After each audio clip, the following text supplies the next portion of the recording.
Hello everyone, welcome back to the Pokemon Trading Card Game Regional Championships Liverpool for the 2023 season. I'm Freya Pierce. I am once again joined by the lovely Shea Burton. You still doing good? Still with the hype? Oh, I'm very excited. I was a bit sad when I saw Demetrius Eaton was going to be on stream. I don't get to commentate it, but he got the win, and I got the winner's interview, so I'm happy again. All good, all good.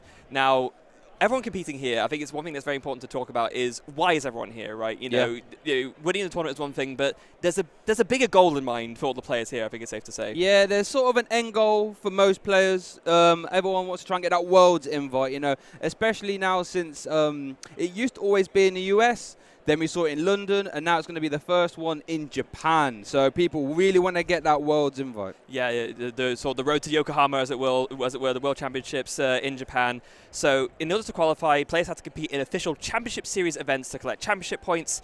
In Europe, to qualify for the World Championships, you need to collect at least 350. Now, that does vary a bit depending on your region, but for Europe, it's 350 points, and you have your invite. Now, but that isn't the only kind of invite you can get. No.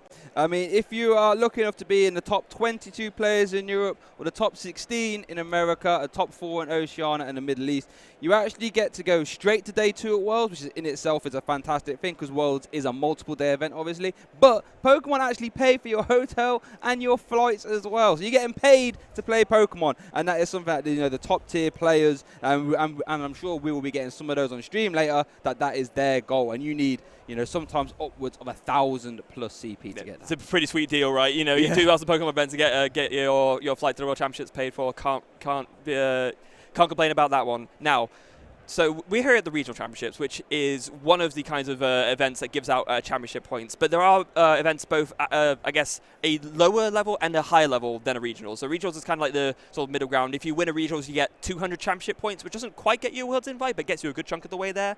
And they definitely help a lot in terms of like the points that you need.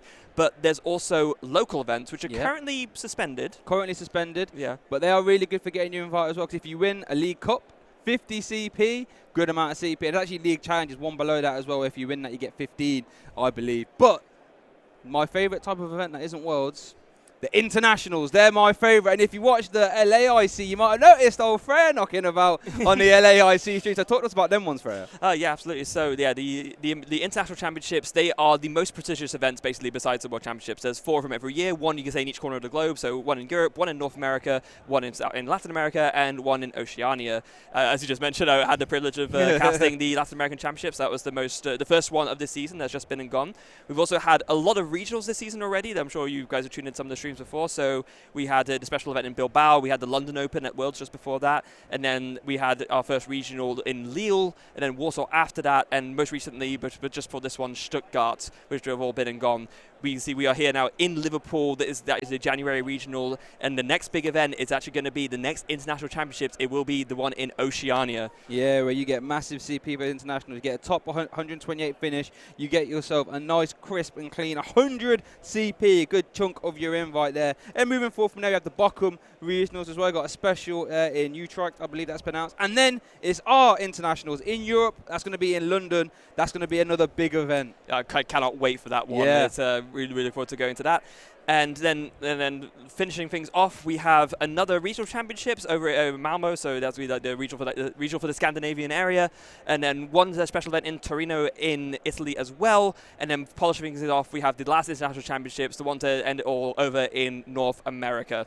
And that event there in North America, their international, is by far the biggest event of the season. You know, they have to actually split it up into 2 sort of separate event pods, as it were, because there's just that many people. So yeah, we just don't get that here, do we? Like the idea of like an event needing multiple pods, it just seems completely insane. Yeah, it's insane to think about, right? Like 1,000+ easy, a lot of championship points on the line. And the good thing when we get to those big events is the points go lower down because of kickers, right? Yes, exactly. So sometimes you might get more points for a top 64 finish at internationals than you might get for, I don't remember the exact maths, but like there's some lower ranking positions in the internationals that give more points than some of the higher ranking finishes at the regionals. Oh yeah, definitely. I think the multiplier is 2.5, I think, right? So 2.5 more CP from internationals as you do a regional. Yeah. So those internationals are big, and that's why they're attended so much, right? Like I'm sure our EUIC will be massive. I'm sure OCIC, but a lot of people traveling for that. I know plenty of American people traveling for that. Plenty of people from here in the UK and Europe will be traveling for that because the amount of CP that internationals get are absolutely monstrous. Yes, absolutely monstrous. And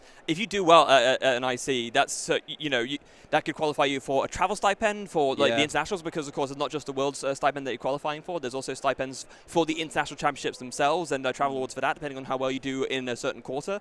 And you get a decent amount of points from internationals. You're well on your way to a world's invite, or even towards that prestigious day 2 invite. So the ICs are very, very important. And you find with the sort of travel stipend, I don't know if we actually mentioned that a little bit, but if you're in the top 4, you get of a quarter.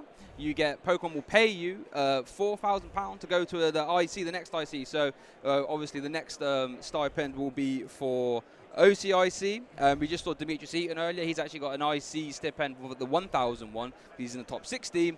And it sort of snowballs, right? Because then, you sort of get your IC finishes, the points then work for the next one and the next one. And that's how you find yourself here in this prestigious leaderboard of the top CP people in Europe. Yeah, so we can see here the 1 through 23 who are currently in that, contention to get that travel award for the Day 2 Worlds. Right there at the top, Tord Reckliffe. I think no one's surprised to see him there. He has been on fire lately, as he has been for the entire last 5 years. And so he's right there at the top.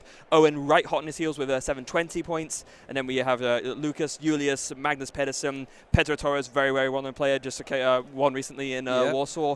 Stefan, 2-time international champion. There's a lot of names here that I look at here, and I think, it's no surprise to see them here. Yeah, no, there's no real surprises here. These are the people that will consistently be doing good at events. And that's one thing that really amazes me about being on a leaderboard such as this, is that you can't really one-hit wonder this. These are all players that will go to events and consistently be getting points. Like talking about Demetrius again, I just always keep talking about him because I just talk about him all the time and I talk to him all the time. But for him, a bad event is like him getting top 64, which for me is just crazy to think about. If he gets top 64, he's like, oh, I should have day 2'd that one. I'm like, okay, fair enough. Although the dynamics is a little bit different this year, because interesting enough, you look at like Pede, for example, he won the Bilbao special event. I don't think we've seen much of him since then, but just because of the fact that there's aren't as many events going on, there's no locals with League Cups or League Challenges just yet. Actually, you can do a little bit better with sort of less finishes if you just have one good run out of regionals, which is kind of a little bit of a different dynamic to what we've seen previously. But the people all at the top, you can see, they're all the consistent performers. Towards almost 1,000 CP already. Man's got his invite 3 times almost. Save some for the rest of us, right? Yeah, save some CP for the rest of us, Tord. And then working down there, we've got number 9 Sander Wojciech. In my opinion, the most innovative player here. And to be honest, I don't think it's close. The amount of things that Sander will bring to an event, I mentioned in round 1 that Tord could be the scariest person to play. I'd agree with that, to be honest. However, I think Sander might be a close second, because for a fact you ain't going to have a clue of what his deck wants to do or how it's going to do it until it's way too late. Yeah, that's it. By the time you have figured it out, you think, oh wait, my deck is gone. I can't do anything. I've lost. Yeah, literally. This is the loop and this is how I lose the game. Can I do anything about that? No. Good game. Yeah, well played. Let's go on to game 2, shall we? So, yeah, that's crazy. So, speaking of Sander, actually, do you think there's any room for some control decks in this format? I think there's... Let me put it this way. Every time someone has said, this thing has come to the format, control is no longer a thing, Sander finds a way to make it work. Yeah, he does. So I think there, to some extent, almost always is room for control. I know rotation hurts things a lot, because we've got rotation coming up very soon. The European International Championships will be the first event post-rotation. So it will. And, of course, we'll do with the Scarlet Violet set as well. But I think bearing that in mind, I think there's always room for control to work somehow. The whole point is that you need someone like Sander who has that brain power to adapt the control list to whatever metagame is expected to be present. No, he's honestly, like you said, he just looks at cards a different way. Do you remember there was that float sword that got released kind of recently? We let you get 2 item cards back from your discard pile. And everyone's like, oh, this is control, this is control. I haven't seen Sander play that card once. So it's like, he can look at a card and think, mate, this isn't even good in control. Let me go do this crazy Umbreon, Sun and Moon badge, Cheryl Palpad loop. It's just like, what's going on? He clearly has a very in-depth understanding of the way control needs to play and operate in order to win in the Pokemon trading card game specifically, because control is a kind of archetype that exists in a lot of card games. It's not just exclusive to Pokemon, but Sander's one of those people who seems to make it work the best in Pokemon. I think it's just because he has the right approach towards it. Yeah, and I think what really amazes me is that he doesn't just do that once. He will do that every event will be something completely new. Like last season, it went from Umbreon Sun and Moon badge. Then I think it went to Mewtwo v Union, I'd like to say. And then he even changed it up recently for the Stuttgart, where he had the Gardevoir Mewtwo v Union. I'm thinking, what's going on? and if you think about it, what really kind of shows more than anything how much his insight and knowledge into the control archetype has paid off. He is at the very least top 8'd the last 2 ICs that have happened. Like you got top 4 at NAIC and top 8 at the LAIC, and arguably should have won the LAIC. Tord by himself admitted that his win against Sander in top 8 was a very, very lucky one. So he could have very easily gone all the way. Yeah, and that's even with considering top cut rules tend to not favour control decks. It makes it harder for them to do well. So the fact that he even gets that consistently, and it even sometimes it gets the top 4s. Like I think NAIC last season got a top 4, right, with the that's right. Union. So always a fun player to watch, and hopefully, depending on how he does, you might be able to get him on today, maybe. Yeah, we'll have see to if we can spot him going. there. See if we can spot him there in the crowd. Somewhere out there, we can see the players are currently going to their tables already, setting up. The next round is kicking off soon, so we will have our next feature match for you soon as well. Don't go anywhere. You might want to make sure to stay tuned to see that. I can't wait to see what we get with feature next. Yeah, I haven't got a clue. There's actually one deck I think a lot of people are talking about. You see it mostly more played in America than you do here, but it's capable of doing some damage for sure. Regis, how are we feeling about that? Yeah, it's an interesting one because it's like I think you're right in saying that it's definitely seen more play over on the the North America side. But it's a deck that has a lot of merit, right? It's still one of the best single prize decks in the game alongside Lost Box, and I wouldn't be surprised at all if we saw it on stream at some point, if we saw it do well. Yeah, like, you remember how it started off as like a meme, like, hey, Reggie, you're going to get all 6 out. Yeah. And now it's like, you have to take that deck very seriously, like, because it's got higher HP Pokemon in Lost Box. You can't just, like, tap a Reggie and get it out of the act. You have to actually, like, invest a little bit. Yeah. It's capable of taking one-shots sometimes in the game. It's got spread. It can do some damage. I think the main thing that it struggles with is the consistency aspect. Yeah. I think because Lost Box, you have the Comfey engine and you have like all of this draw power, well, dig power essentially with like the lost zoning of the Coral Six experiment and all that. And Reggie's just doesn't. Obviously, it's consistent enough to win games, but it doesn't have that same level of consistency that Lost Box does. I think that's probably the point where it struggles the most. Yeah, I think when it comes to these sort of single prize decks, they tend to have like a little mini game attached to them, right? Like Lost Box, get stuff in the lost zone for the most part. If we go back to decks like Malamar, it's like get as many in your hand and then you pitch them away. Gramble, empty your hand, or I guess Arcanine now. Yes. But I think the problem with Reggie is that you're actually playing too many games at the same time. Not only do you have to fill your bench with all the different Reggies, but you have to get loads of energies in the discard pile. But it looks like we have our round 3 pairings, and it looks like we have the one and only Tord the Lord. Tord the Lord. We mentioned him earlier at the top of the CP rankings, and it looks like he is doing solidly enough today to make it onto the round 3 feature match. So, and up against a player who's no slouch himself. I do believe that's Jack Old on the left. I think it is. Jack Old's had a fresh trim recently. Is it Jack? I think it might be. Yes. No, it's. Oh no, it's not. We've been told it's not. So okay. Bear with someone does look a lot like him, to be fair. Yeah, we're just going to get the player names for you in a bit. But yeah, Tord, I'm sure, once again, needs absolutely no introduction. One of the best players in the world, the most recent international champion. And we'll be playing Lugia V-Star today, the deck that he did, in fact, win the Latin American International Championships with. Yeah, it's interesting. While I was watching the round 2 while I was off, I actually had a quick look to see what Tord was playing. And I wouldn't say I was surprised that he was playing Lugia, but this is a very straight down the middle list, no frills. I'm just going to try and get those all ready for you. But yeah, like I said, winning the IC with this, you have to be really confident. Right? Anytime you can win an IC and then you would just keep playing the deck, right? You've got no reason to change. No, absolutely. Like it's you've done well with it before, especially because I mean the way it works with Lugia is that it is a deck with a decent enough level of adaptability that you can just like change the list in order to sort of try to counter the counters that crop up. It doesn't necessarily work all the time because of course some of the counters are very, very strong. But I mean, if you give it a go, why not, right? 100%, and it's actually what you said you'd be playing as well. So yeah. I mean, that's exactly the reason why. Because I think it is one of those decks that, although it is counterable, it isn't one of those where you just instant lose whenever you come up against a counter deck, because it is so powerful in what it tries to achieve. And that's something that cannot be understated in when you're playing 15 rounds of Pokemon. You don't want to be playing against anything where you just instantly lose. Yeah. So Tord will actually be up against a new face, not someone I've seen before. It's going to be Andras Lukats. Yeah, I can't say I've heard of them before. So I'm going to bring up their list for you now, guys. Bear with me a little second. Yeah, we know he's playing Lost Box, so we know that at the very least.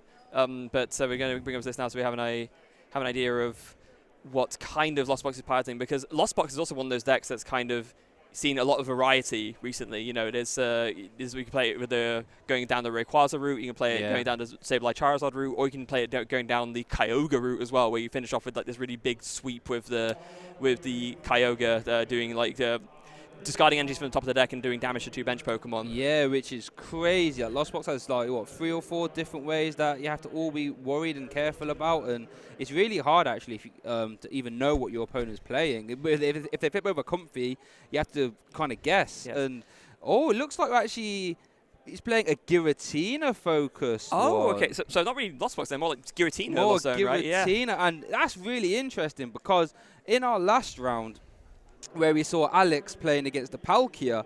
Again, Palkia was an old guard, you could argue, of the format, and sort of got pushed out of the format. And Giratina, in a similar vein, was, running for best deck in format contention and sort of got pushed to the wayside when Lugia came out. And looks like we could be seeing a little resurgence here, baby. I love it. It almost feels like the format has gone back full circle, right, in a way, because we started Giratina being a popular choice for LAIC, same with Lugia V-Star, and now once again we see Lugia V-Star against Giratina V-Star after all this time. And that's really interesting. In case you can't remember what Giratina does, it's no slouch. Lost Impact, 280 damage, never a bad option. Then with Lost Requiem, basically just knocking out your opponent's active. So whoever want to know about Yveltal, Giratina was doing it a little bit earlier. Yeah, it was. Although you do need 10 in the Lost Zone to do that, so that's kind of something you have to do in the late game. But it's a very, very, very fearsome V-Star power that the Giratina has. Yeah, no slouch. Like we said, we see it now on Yveltal. Auto KO is super relevant. And how about you get it for 2 energy? It's still going to be relevant. And looking at the list here, we do see a Drapion, we see some Cramorants, we do see Snorlax, a Sableye. And that's one good thing I really like about the Giratina deck, is that you can very easily hybrid it between Lost Box and Giratina. So if you're playing against Lost Box, you can try and go one prize as long as possible. If you're playing against other decks, then you can try and prioritize the Giratina to try and take some big damage. It's a very versatile deck. Yeah, it really, really is. Now, I want to take some time to briefly look towards this. It actually, in some ways, looks very similar to the list that he played at LAIC, but there are some notable changes. Okay. So he wasn't playing Raikou at the LAIC, but he is here. Also adding in that one cancelling clone. We saw Alex was playing the cancelling clone as well, just really not wanting to worry about Duraludon. Yeah. You want to just punch through the Duraludon VMAX as soon as you can. No Regigigas though, so there's no way to get the easy one shot unless I guess you could go 4 powerful colours on the Lugia plus a choice spell. That would work. Does that hit 330? Yeah, it does. Oh, yeah, yeah, on the nose. Like we was doing with the Mew the other day. Yes, exactly. Yeah. And also one, this is a very interesting tech choice, and actually one that I experimented with myself. And so a friend of mine gave me a tip-off. One Skylar. Skylar is probably my favourite supporter of all time. There's very rare scenarios where Skylar's going to be completely useless, and I quite like it in a deck like this, because sometimes you want to try and get over that first hurdle of just getting Arcups in a discard pile. You might just want an Ultra Ball, and Skylar for Ultra Ball just gets you there. Yeah, and that's all you need, right? So you can just go for that, and you'll be absolutely ready. Now, speaking of being ready, Andras is going first here and starts off with that Battle VIP pass turn 1, so he's got to be happy about that start. Yeah, never a bad thing to start that VIP battle pass. We do see 2 copies of Water Energy prized for Andras there, which could prove interesting. Obviously, the Radiant for Andras' choice is a Radiant Greninja, that Moonlight Shuriken again, actually. An attack we saw a lot more in past formats. We don't really see as much now, but equally as deadly. Moonlight Shuriken, 90 damage to 2 of your opponent's Pokemon. That's rather strong. Yeah, I think Lucas with this, or Andras rather, with this list is very much adapting sort of the... Well, not adapting, we're kind of going back to the philosophy of how Giratina has been built recently. You've got the 2-3 Giratina line, you have the water energy, so you can make use of the water attackers more easily. So it's it's kind of how the Giratina build's consolidated onto, and I think there's a good reason why, because being able to make use of Radiant Greninja and do Moonlight Shuriken is way too strong to pass up on. No, exactly. It's a crazy attack, right? We saw it on Rapid Strike Urshifu, kind of similar. Said that was the 120 in 2 places. 90 in 2 places is still rather good though, getting multiple prizes and stuff like Comfies or bringing stuff into range for that Sableye as well. So So real good synergy there. Yeah. Now, very interesting. Andres actually got another Battle VIP pass off of the flower selecting there, but opted to pick the Giratina V-Star instead. Maybe thinking, you know what, I don't need anything else on the bench. I'm happy with what I have right now, so I'll just get rid of the Battle VIP pass and guarantee the V-Star for next turn. Yeah, interesting. 'Cause he actually plays a 2-3 line of the V-Star as well, meaning that he prioritizes just trying to find the V-Star, because I guess you have VIP Battle Pass to get the basic out. So yeah, it is that, and also starting with Giratina is usually pretty bad. So the idea being that if you play a 2-3 line, you kind of, that's enough to get yourself set up and attacking with it, but it means you're less likely to start with it, which means that you're less likely to put it in harm's way of getting KO'd quickly. It's kind of, it's weird. You think you want to play more copies so you have more access to it, but actually by playing less, you kind of protect it more. Yeah, yeah. I guess interesting because Andres doesn't actually play any form of evolution search in his deck, so there's no Ultra Ball, there's no evolution incense. So I guess having the third copy just makes it easier to draw into. And that's also probably why he decided to go for the Giratina V-Star instead of the Battle VIP pass, because he knows like my other basics I can search for with other things, because I have quick balls at least in there, but I have, like you said, he has no evolution search at all, so it's very important to kind of guarantee that V-Star in the hand. Yeah, and one other thing I want to draw your attention to, viewers, is that Andres does play one copy of Temple of Sinnoh, which could prove interesting to try and, turn off those special energies, or at least make them provide just a colorless and no other additional effect. Yeah, definitely something Tord's going to have to bear in mind. Now, Tord, but play passes over to Tord. He does start off solidly with that Evolution Incense, grabbing a Archeops from the deck. Looks like that Skylar's actually already in hand there. You can see like the OG full art from Boundaries Cross. Yeah, Boundaries Cross. That's when I started playing. That's looking like a little bit of a time machine right there. Yeah, it is a little bit. And oh, look at that. That's what you want to see as a Lugia player, right? Ultra Ball discarding 2 Archeops. Discard pile already set up. Tord is absolutely beaming at this setup right now. Yeah, you'd love that. Just get them in the bin nice and early. Thin, because not only thinning the deck, but then obviously providing them in the discard pile nice. You don't have to worry about any summoning star shenanigans. You get a nice easy 2 there. Yeah, and Tord, of course, going to look through to see what's prized and what isn't. This is something all the top players do. You want to make sure that you have good awareness of what you have access to and what you don't, so you don't make any plays thinking you have access to something when you actually don't, and sort of slapping your head later on. But going for the Oranguru, which is one of those cards that not all Lugia lists play, but the ones that do, it gives you so much good flexibility in terms of Marnie proofing yourself, getting some extra dig, and putting energies back into the deck as well, so you can make sure to Primal Turbo them. Yeah, and one reason why I love Oranguru with more traditional decks, in a sense where you play like 4 research, is that if there's something in your hand you want to preserve off your research, just put it to the top, and then you can preserve it almost. It doesn't get discarded, and it saves you resources. So good all-around card there. As we see that beautiful Skylar do hit the discard pile. Yeah, you're not going to be used this time. Going to just get discarded because of a quick ball, but it's all fair game. Getting a second Lugia. Now, we mentioned in the first round about how it's important if you're going second to put down that second Lugia, because especially against a deck like Andros's, you know that Giratina could very easily knock out 1 hit on turn 2. So you want to make sure you have at least access to 1 Lugia that can evolve, so you can get your strategy going. Yeah, you always want to have 2. Then you don't want to leave yourself in a position where you haven't got a Lugia down because your opponent can keep chasing it. You can never summoning star, and Lugia decks never play the fossil or anything like that. So you're not going to get Argos any other way. No. So, and very intelligently, we see exactly like you already mentioned the preserving a card on top of the deck with the Primate Wisdom. And grabs an Evolution Incense off the top. I don't know if Tord wanted to play that just yet. It's because if there was a card that he wanted, I didn't quite see why he put on the top, but he'll probably want to keep that there. And if he plays the Evolution Incense, that top card will get shuffled. Yeah. Which is not really ideal. And I think that's kind of what he's umming and ahhing over now, and he actually does decide to just pass. Yeah, I think sometimes, it's easy to just turbo through your deck, but that hand, that's what I call a turn 2 hand right there. Yeah. You've got your V-Star, you got your choice, but you got your research, you get the top deck, whatever it was you wanted to top deck next turn.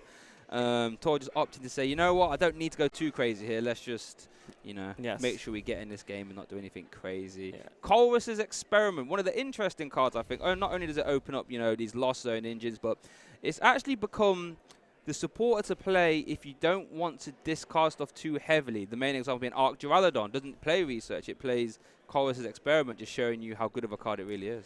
Yeah, it's a really good digging card, right? It's kind of one of those things where, you look at the top 5, and then you can pick whichever 3 are most important then, but you do so whilst keeping your current hand, which a lot of the other dig supporters don't let you do, because like research makes you discard your hand, for example.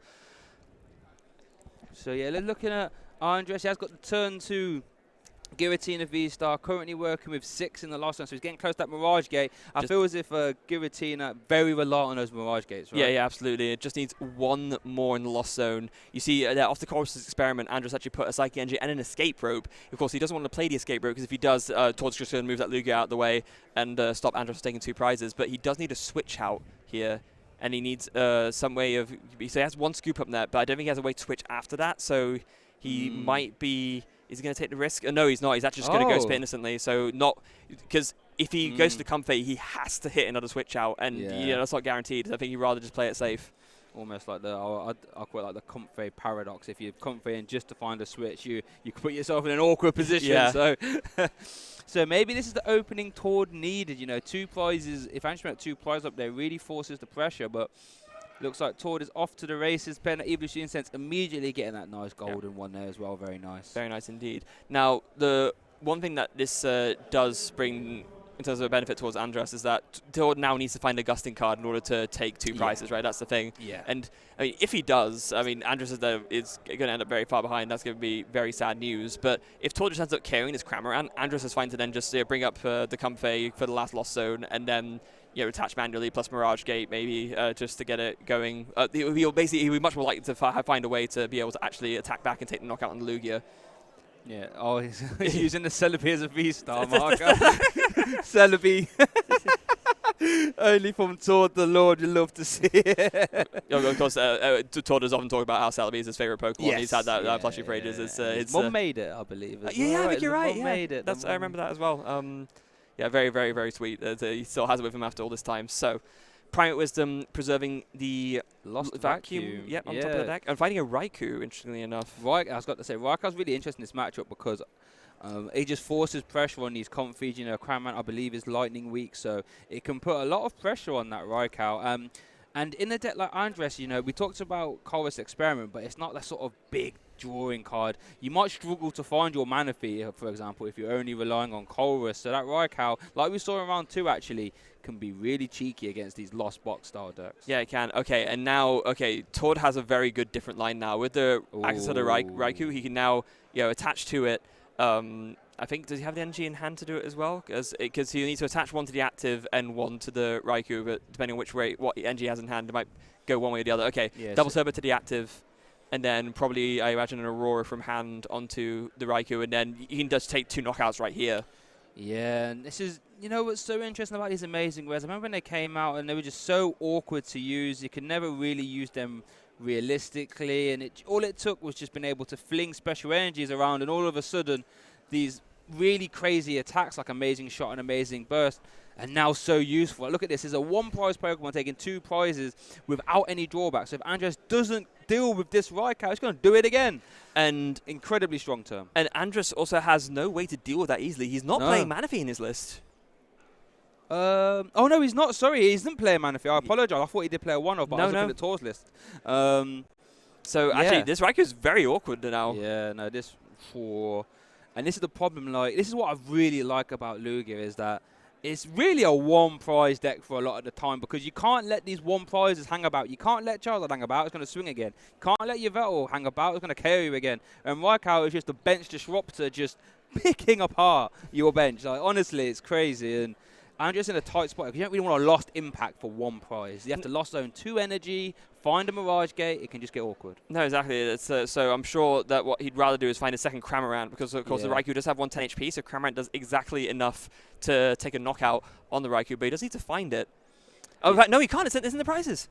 Oh, so it is. Yes, so it is. So he needs to find an ordinary rod, which is also in the prizes. Ordinary rod or Snorlax dumping Snore. That could work. Okay, as well. Yeah. I think that would probably be the next best alternative. A couple of rod and second Cramorant in the prizes. That's got to be, in this situation especially. That's rough. Or I guess you could try and use Sableye as well. That Lost Mine that could just reach.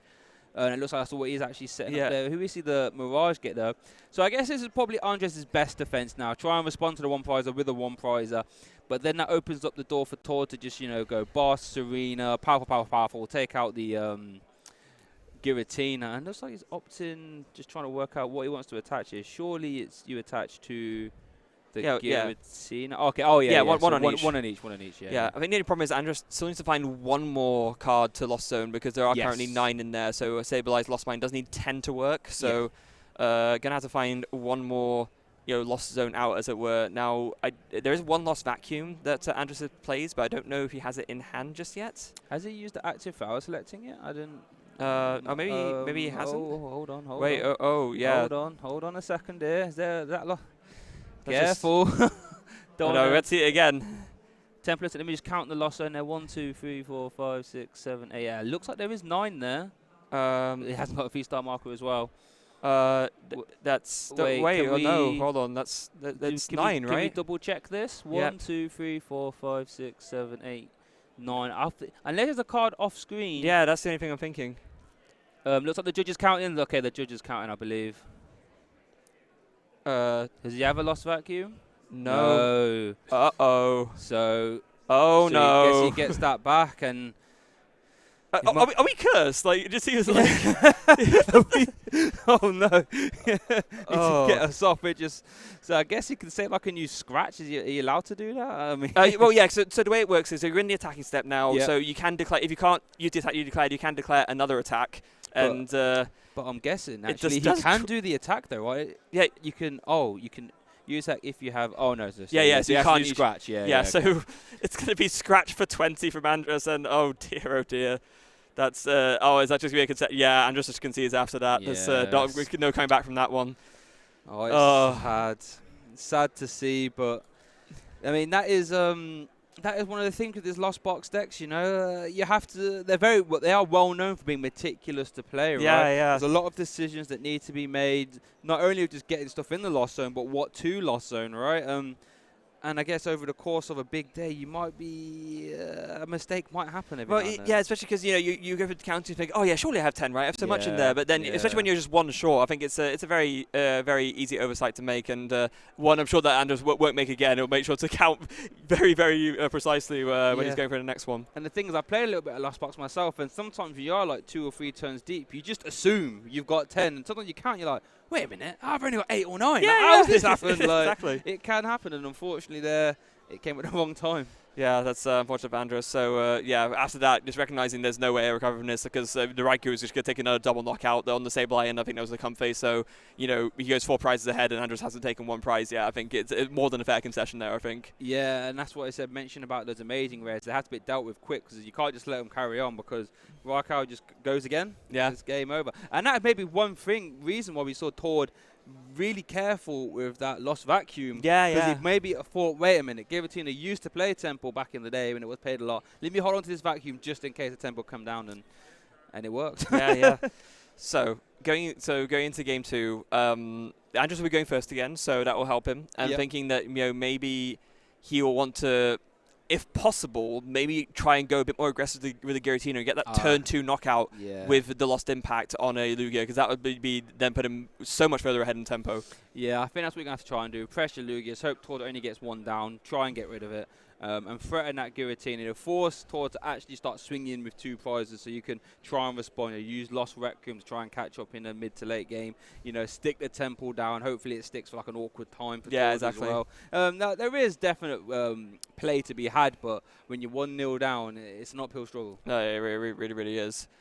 Not impossible, though. And again, that's one of the reasons why it's important to recognize when you've lost a game to concede it early, to give yourself that time to actually play out a game 2 and 3. So in that regard, I think that's get to give credit where credit's due for that one. 100%. Yeah, you don't really want to be tying at these bigger events. Like, sure, you can argue in some late scenarios it can be good, but early on, you don't really want to get ties. It can mess up resistances and all that sort of stuff. Let's look at these prize cards then for Andres. So 1 copy of the Giratina. That's actually quite deadly because that means he's got 1 left in his deck, and 2 Mirage Gates and a Colrus, so not the greatest of prize cards there. No, it's a double Mirage Gate especially is rough because it means that turn 2 is going to be a little bit awkward in terms of being able to actually get that Mirage Gate off.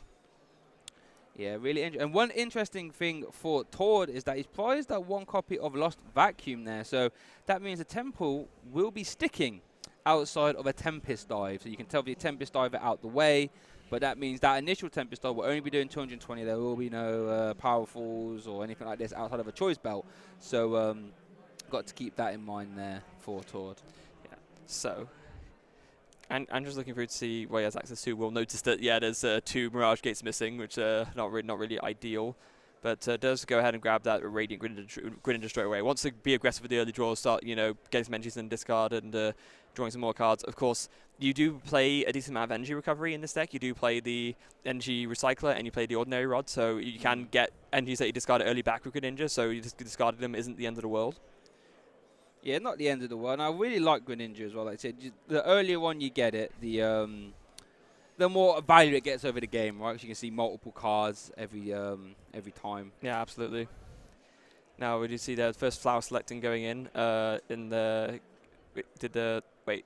Oh no, that was concealed cards. I was going to say because both the cards went in hand. I got confused for a second. But yeah, there's flower selecting number 2.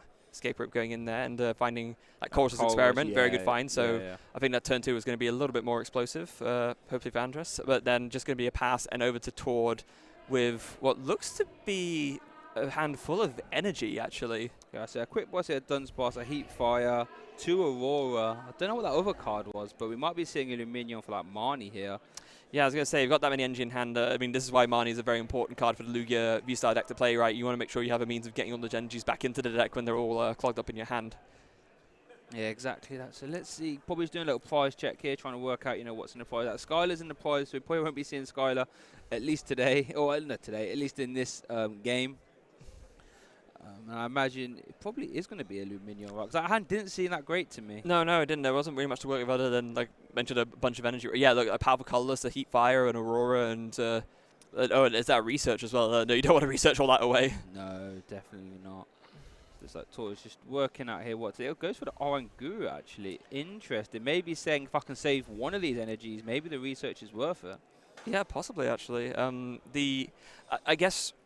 So in this matchup, powerful colorless is important mainly for Stoutland, right? So Stoutland is the thing that kind of can get the very easy 2 prize knockouts on the lower HP stuff like the Comphase and sort of really stop Andres from being able to feed a bunch of 1 prizes to make the sort of price trade even. Because you tend to not attack with more than 1 Giratina per game, because especially with, like we already mentioned, the Lugia deck kind of adapts into a single prize deck afterwards, so you don't want to be attacking with multiple Giratinas and using Lost Impact to KO single prizes. No, yeah, exactly. And it looks... Quick balls away the research. Okay, so maybe does this one find a Luminion?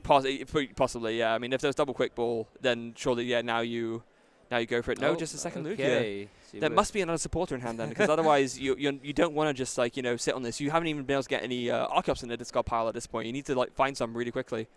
Yeah, no, it's really... interesting, and this is probably when you're commentating a Tord game, you're thinking, wait, so what have I missed here? Because Tord is so good. Like, there's clearly some next level play that I haven't thought of that he has. But yeah, maybe there's another supporter in hand. Maybe he wants to read the wind, actually, knowing that Andres can't really apply too much pressure. At least with the board is now. There's no Giratina down. Cramorant's probably the biggest threat. And there was another research. Okay. It all makes a bit more sense now. And yeah, maybe Tord thinking, okay, discarding 2 energies is not great, but I would rather have the extra dig, and sort of it becomes worthwhile then. And actually, it looks like that was a very good research. That hand looked amazing. All I saw was like a couple. I think I saw an Evolution Incense.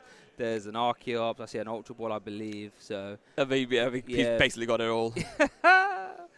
And it's the thing about Lugia, we mentioned at the end of round 1, like, there is that initial hurdle, right? Yeah. If you get over that hurdle, you are rolling. Yes, and even in this instance, right, Tord has kind of played it safe in the sense that he's been able to bench the second Lugia. So if Andres was somehow able to get some massive attack off, which you can't even do because there's no Giratina V down, but even so, like, Tord has protected himself very well. I guess there is one way Andres could do some shenanigans. He does play that 1 copy of Thornton. Oh, that's true. That's what we mentioned earlier, right? Yeah. Sort of the sneaky swap. That would be definitely a way of doing it. Although he has just played Chorus's experiment. So that is sadly out the window. But that is what he wanted to see regardless. So 4 in the lost zone now. Probably, I imagine, like in game 1, we'll probably just go for a spit instantly, just to start setting up some early damage in that way. Yeah, I don't see any other player. Maybe you could argue like a Moonlight Shuriken, but I think the Greninja is rather... Oh, was that Moonlight Shuriken again? I just did the same thing you did. I thought you just kept both. I was like, but yeah, no, it was concealed cards. Yeah, concealed cards, I should say. Yeah, so you could attack with Greninja, but I think it's really costly. You don't really want to do that. It's really valuable. It doesn't really do that much for you in this scenario. I don't think because I don't even see any Mirage Gates in hands. I don't think that's even an option right now. I think it's just I think whack down the cram and just as long as you have a way to switch out. Oh, there is an escape rope. Okay, this would be very interesting to see what Todd brings up, actually, because I think you kind of have to bring up the other Lugia, because bringing out Oranguru seems risky with the retreat cost, yeah. But I tell you what, this opens up the door. If Andres just goes for the Cramorant here, that opens up the door for Raikou to come down immediately again and just start disrupting the board. And you have to imagine that might be the line Todd would go down.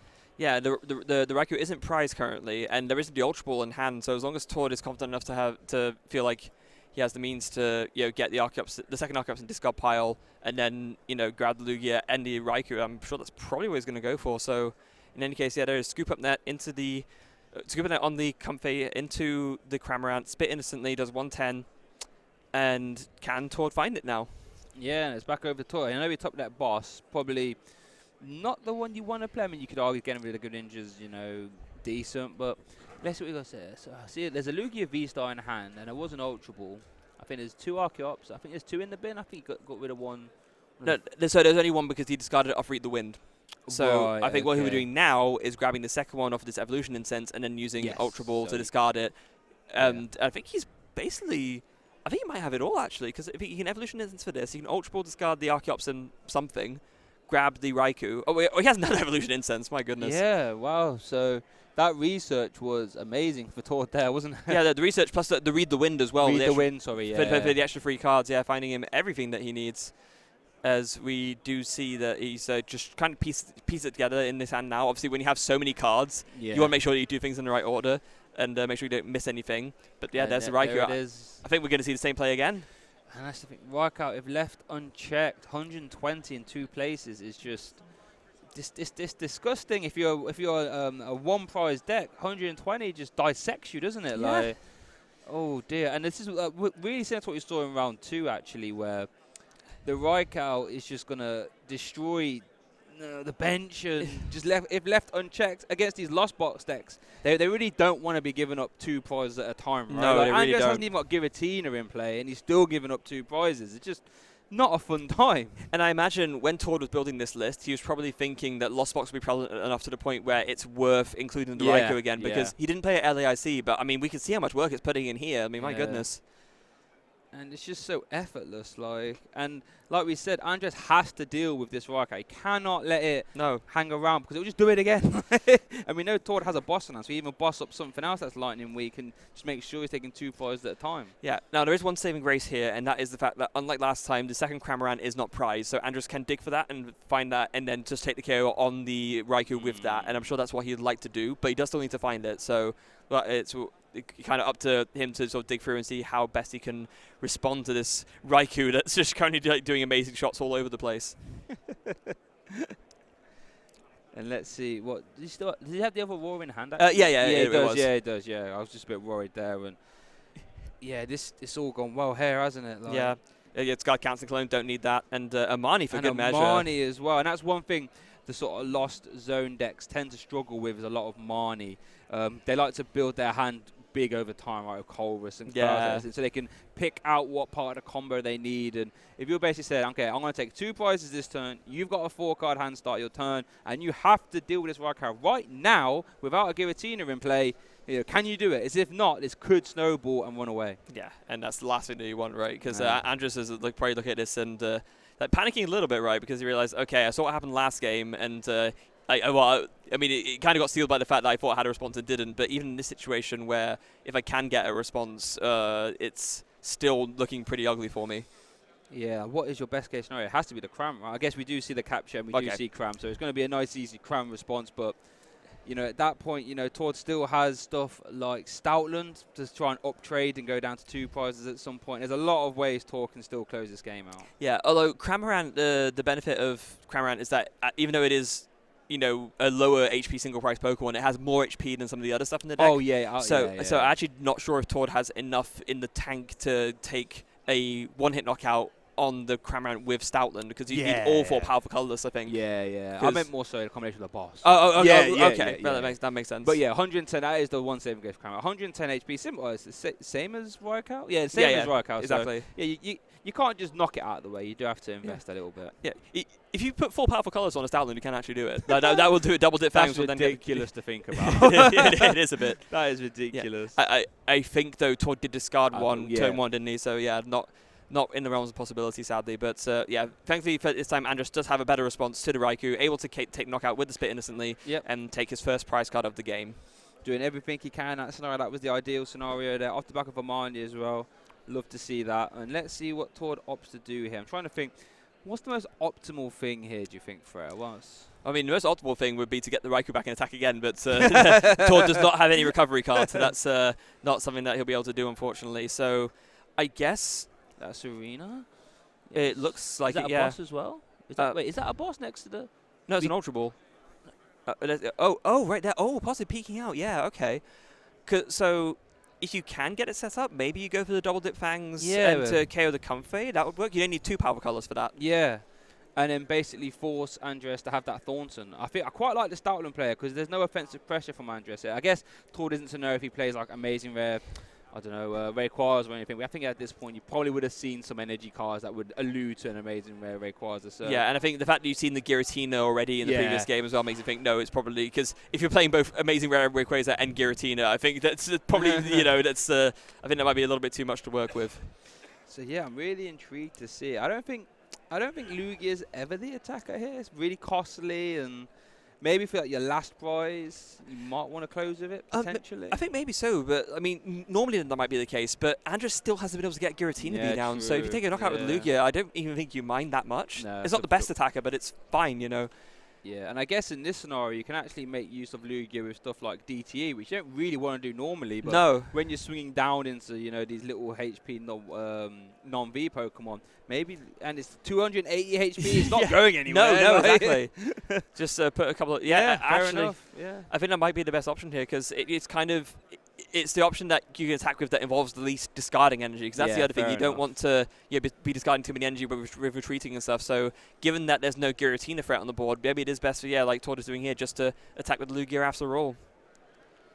And yeah, I guess basically just saying, if you can take 2 prizes with the Lugia, then you can just finish the game then with the Stoutland and just, no questions asked. As we see the Lumineon Marnie, again, just opting to keep that hand size down for Andres, basically saying, can you respond? I mean, I don't see a real good way to respond here outside of Thornton Giratina KO. Maybe a boss KO onto the Lumineon even, but then again, that would involve Giratina. This is looking kind of rough. Yeah, it is a little bit. So Todd's going to take 1 prize here on this Cramorant. Andres says that there's no attacking threats that he can mount. I think the best he could do is maybe hope to go for Snorlax or Sableye. I think that's kind of the only really options he has. Oh, opting to get rid of the Comfey of the boss as well. Really interesting. Okay. Well, this does kind of make sense, right? Even if you're not taking 2 prizes off of it, it's the only Comfey that Andres has, so you're completely cutting him off from his consistency engine. And I guess knowing that Andres is stuck, well, now at 7 in the lost zone. If a Giratina to even be a threat on the back of Thornton, it needs to have 10. So just really turning the clamp, saying, not only now do you need your Thornton and all that jazz, but you now need to somehow get 3 cards in the lost zone. Yeah, I like that play. And Andres' hand is completely unworkable as well. I think there's no way to draw cards. No, he's stuck. Yeah, wow. So no energies even to conceal. I don't think there is there? No, so he has Mirage Gate. So I guess your only option is to Mirage Gate twice. No, you only have 1. So that's he has 1, so you can't even win that Shuriken. No. Oh dear. He chose to promote. I guess maybe we'll play the escape rope and then attack with the Cramorant. Then yeah, possibly. Oh wow. And I think this might be one of the reasons why Giratina started to fall off, is that they're sort of, it's got a little bit more moving parts than the actual Lost Box deck. Lost Box deck's all basics. There is no evolution needed in that deck, whereas this one you have to run, stage 1s and, a split energy cost and a recycler. You have to use that as well. Can you just clog it up a little bit, I guess? Yeah, and I think that's exactly the issue. And Andres is kind of realizing that now. There's... oh, no, there is a second Mirage Gate in hand. Okay. Oh, there was. Okay. So I guess you can go for the Moonlight Shuriken this turn, but, I mean, it also doesn't really get you that far. You have to discard 2 energies, and then you're not even KOing anything this turn. So yeah, it's It's interesting because another thing that makes Lugia really good, it's a really good deck, but another thing is that Lugia has no bad text. It keeps attacking, it doesn't discard. So even if I imagine we might be, maybe Andrew's just trying to line up KO in the Archeops, I mean, that's fine. You can do that with like a combination of Sableye as well, right? But yeah. the Lugia is still there. Yeah, Lugia is not going to go anywhere. No. And it's also interesting that Andrew's opted to go for 2 energies here. I guess one is going on the Cramorant just to be able to retreat afterwards. Yeah, it must be. Yeah, because obviously this Greninja always gets KO'd in the next turn. There's no doubt about it. So, yeah, interesting line of play. But I guess, Andres doesn't really have that many options. It's No. the only way he can go about it. Yeah. And Shuriken onto Lugia and Archeops, was that? Yes. Lugia. Oh, yeah. Lugia and Archeops, It's not a KO on that bench one, is it? Not KO on either of them. Oh boy. So now we're in Sableye territory now. Yeah, and I guess to be fair, so this is what Andrew's been thinking about. He'll be thinking, okay, I am behind now. I'm gonna sort of go down another prize, but I need to set up something right. I need to make it so that maybe I can work some magic with Sableye and try and find some way of getting back into this game because that's the only way I'm really recovering right now.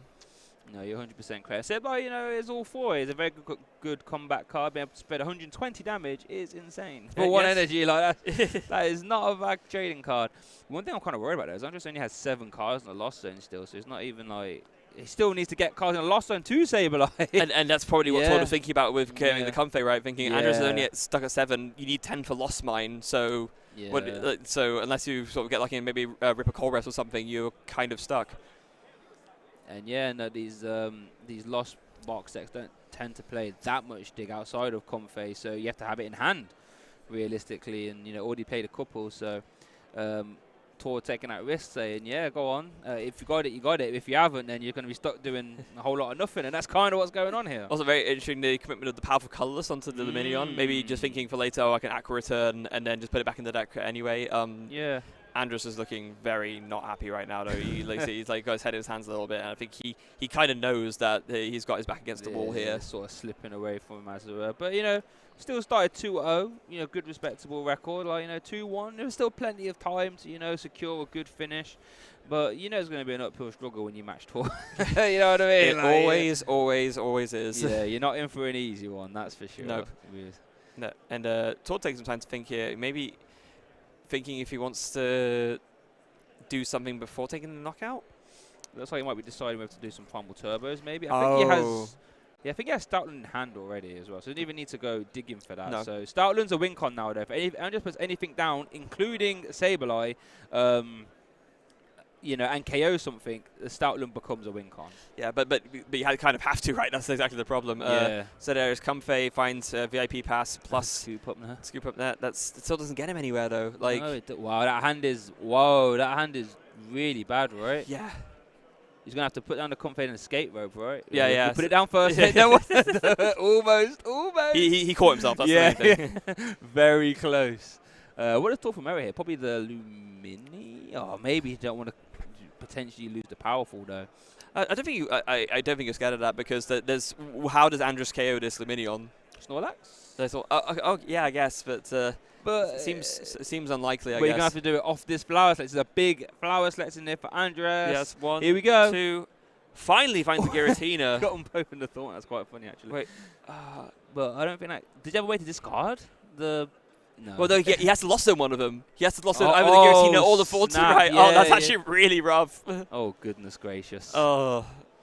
And that can be, that's one issue. I don't think it gets talked about a lot with the Lost decks is that any given Sunday, you're going to have to Lost Zone, make, 10 cards on your deck useless. Yes. Like, you cannot get them back. So, and over the course of the tournament, I wouldn't be surprised if that sort of came up.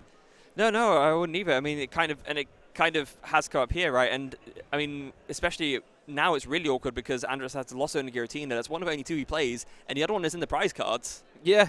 So yeah, Giratina is going to be a non-factor, and that Giratina is right at the top as well of the prizes, so it's not going to be taken. Yeah. Also, I'm fairly sure that Lost Zone counter is wrong. We're still at 9 currently. We're not at 10. I see it count 1, 2, 3, 4, 5, 6, 7, 8, 9. Yes. Yeah. So it is still 9 currently, not 10. Still got a little bit of digging to get that Lost Mine.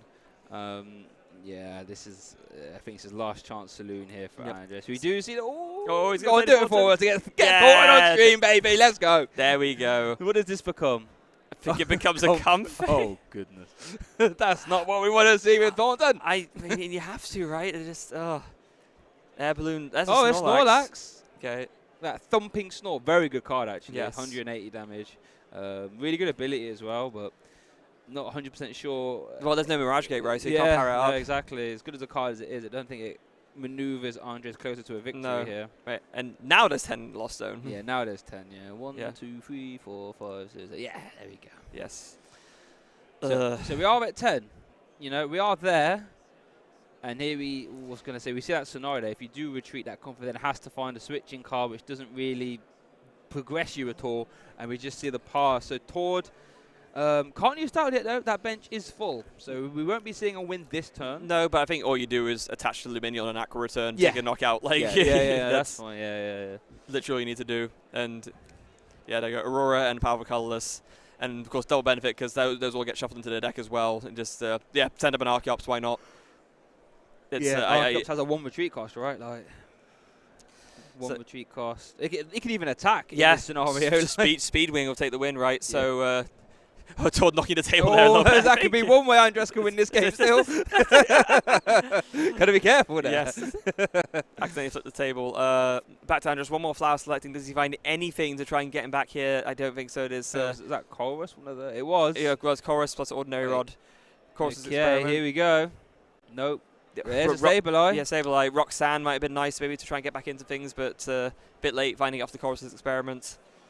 I don't think. Yeah, I mean, while that Lugia is still there, bearing down, right? There's a checkmate scenario, right? Yeah, there's like no way you can stop an attack from going off this turn that will KO something. You can Sableye, sure, but then, like you said, the Lugia just comes in and takes the win. Do you even have? Does he even have Psychic? I'm not sure if he does. That's oh my! There's a there's a Psychic though. Oh, we're careful now. Yep, there we go. Yeah, I know. And Andres just passes. Pass. Yeah, and then there's a retreat. Tord dumps his hand on the table and retreats a double turbo, attacks, and that will be good game. So, wow. Yeah. Tord just doing it again. He's just doing it again. Yeah, well played though, and really capitalising there, I feel. And the Giratina, maybe we're starting to see why it actually started to fall off, just a little bit inconsistent in comparison to the one prize lost box focus one. Yeah, and really unfortunate for Andres, of course, with the slight blunder there in game 1 with the lost zone counting as well, not being able to actually do the lost mine. But I think even if he was able to do the lost mine, I mean, you carried the Raikou, but I also think you may have been a bit too far behind at that point regardless. Yeah, I don't think that blunder particularly lost in the game in that scenario. I still think it was Tord's game to lose. But I think I kind of shut the door for him. Yeah, it was a little bit. So that does mean that Tord will go on to 3-0 very, very, very early on, off to an amazing start, as he usually does at these big events. As he usually does. And I'm sure we'll be seeing more and more of him over the course of both today and tomorrow. Yeah, I would not be surprised if you're seeing Tord the Lord on the Day 2 stream, in the Top Cut stream, and it's the possibility in the finals stream as well. Yes.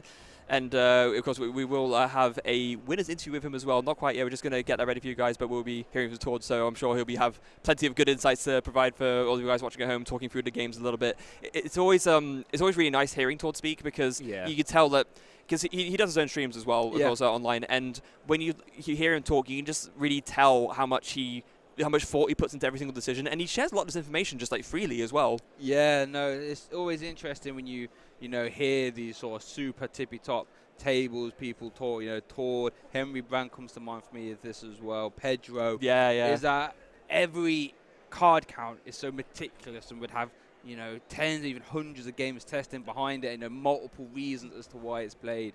It's not just like a knee-jerk reaction to the meta, as it were. Like we saw the Raikou didn't play an LAIC, now has many reasons to play it, becomes an include, and has tangible, real results straight away. Yes, we saw it right there in front of us, right? Just absolutely making light work of all the Comfeys and the Cramorants, taking 2 prizes every single time. And that's the one time where you kind of lose your benefit of being a single prize focused deck, right? You kind of think to yourself, okay, my opponent's only taking 1 prize at a time. I can force a lot of trades in my favor. But if you're attacking with something that can do bench types, and then suddenly you're losing 2 Pokemon every single turn, and your opponent's still taking 2 prizes per turn, then what do you do?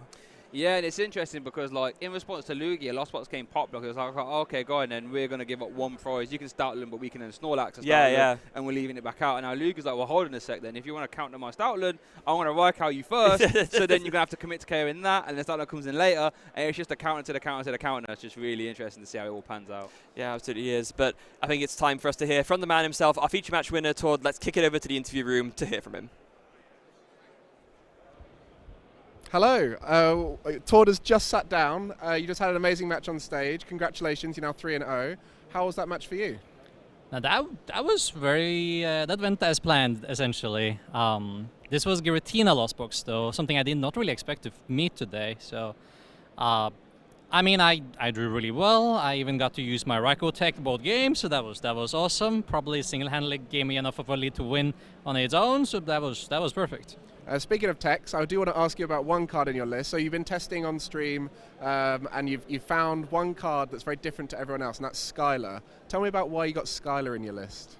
So, like, there's some cards in the Lugia list you can't really sort out, right? So it's normally the Belt and the Vacuum. Those are like very typical cards you play in Lugia, but you can't find them when you need them. And it's really annoying. So I was like, okay, I'm going to just play the Skylar.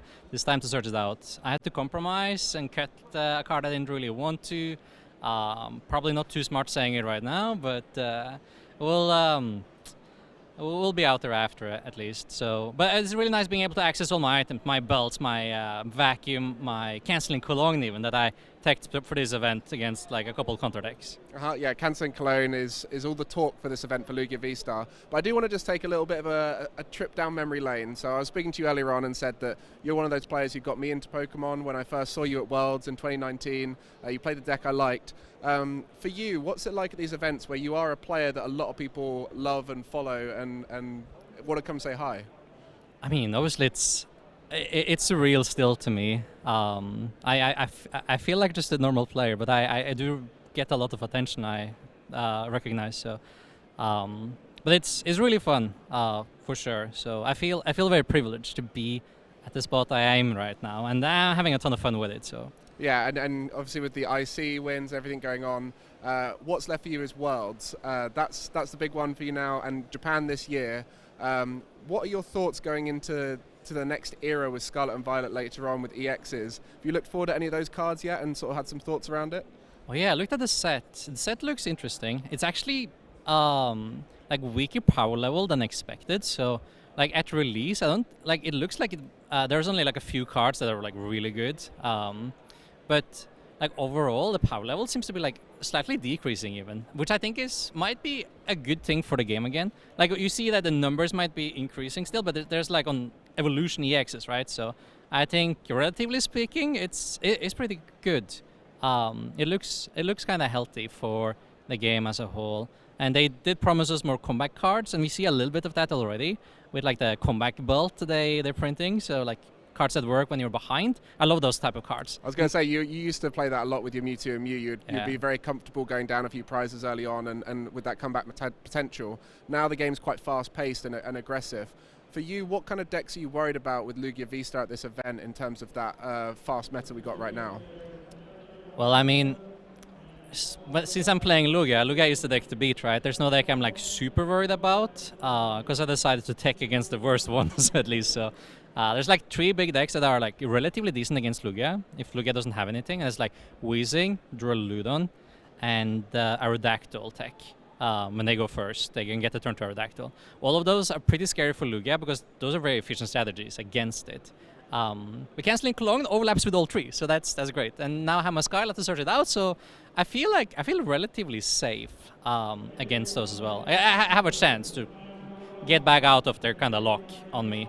Actually used Skylar earlier in this tournament to pick up my canceling Cologne belt combo and do the quad powerful energy knockout on the Duraludon.